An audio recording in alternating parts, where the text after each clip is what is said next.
You ever feel like AI is just evolving at warp speed these days?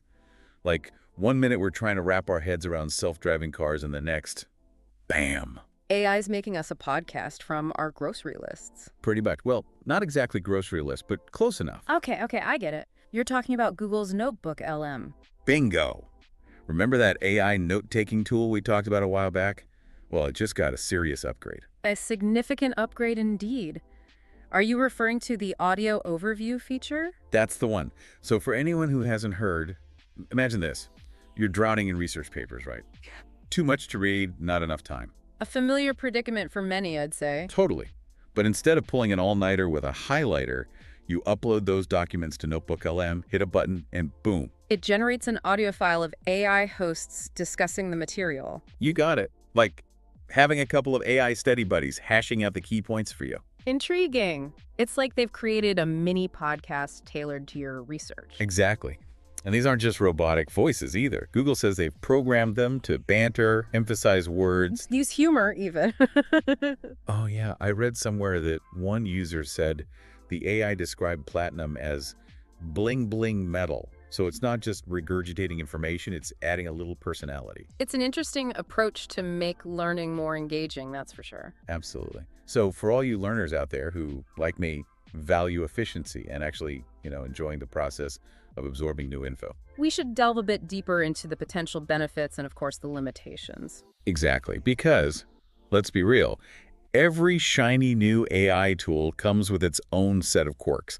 I don't know about you, but I'm really starting to see the appeal of this whole AI-generated podcast thing. Oh, absolutely. It's like they've tapped into this unmet need. We all crave information, but who has time to sit and pore over pages and pages of dense text these days? Right. Like, I love learning new things. I really do.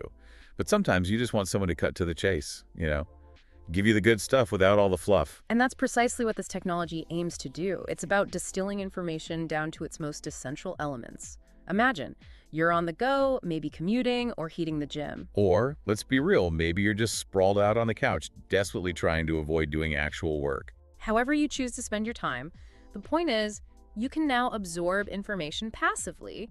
Instead of having to dedicate a chunk of your day to focused reading, you can have these AI hosts whisper knowledge into your ears while you go about your business. Okay, but whispering might be a bit of a stretch, unless you're into the whole ASMR podcast thing. Perhaps a gentle murmur then. The point is, it's a more passive form of learning, which has its advantages in our increasingly busy lives. I'm just picturing myself now out for a jog, listening to two AI bots debate the finer points of quantum physics. What a time to be alive, right? Indeed. And who knows, maybe this conversational format, with its potential for humor and engaging banter, might actually make complex topics more accessible and enjoyable to learn. Right, like who hasn't zoned out during a particularly dry lecture or struggled to stay awake while reading a technical document? But imagine if you could inject a little personality into the mix. Suddenly, learning doesn't seem so boring anymore. It's about making information more digestible. And not just summarizing it, but actually exploring different perspectives, highlighting connections that you might not have made on your own. It's like having a built-in study group that can analyze the material from all angles. And you know what they say, 2 heads are better than 1, even if those heads are powered by AI algorithms. A valid point. But as with any new technology, it's important to approach this with a healthy dose of skepticism. Right, because let's not forget, AI isn't perfect. It's still learning and evolving, and with that comes a whole set of limitations and potential pitfalls that we need to be aware of. It's like we're handing over the learning reins a bit, right? Letting the AI steer us toward understanding. In a sense, yes. But it's crucial to remember that we're still in the driver's seat. We can't just blindly accept everything the AI tells us as gospel truth. So it's more like having a co-pilot. A co-pilot with a knack for research, perhaps. One who can provide us with valuable insights and perspectives, but might also take a wrong turn every now and then. Okay, that's a good analogy. Yeah. So how do we avoid veering off course? What should we be cautious of when using this technology? Well, for starters, we need to remember that AI is only as good as the information it's trained on. If you feed it biased or inaccurate data, The output's going to be skewed. yeah, exactly. And even with the most meticulously curated data sets, there's always the possibility of errors or misinterpretations.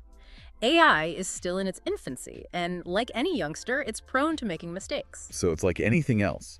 You have to double-check the work, make sure it aligns with your own understanding and critical thinking skills. Precisely. Don't just take the AI's word for it. Do your own research, consult multiple sources, and form your own conclusions. It's about finding that balance, right, between leveraging the efficiency and insights of AI while also staying engaged and critically evaluating the information we're presented with. Exactly. It's about using AI as a tool to enhance our own learning, not to replace it entirely. So to our listeners, I'm curious, would you trust an AI study buddy to guide you through a complex topic? Or do you prefer to go old school with a stack of books and a pot of coffee? It's a question we'll all have to grapple with as AI becomes more integrated into our lives. But one thing's for sure, the future of learning is going to be anything but boring. Couldn't agree more. Yeah. Until next time, keep those minds curious and those learning caps on.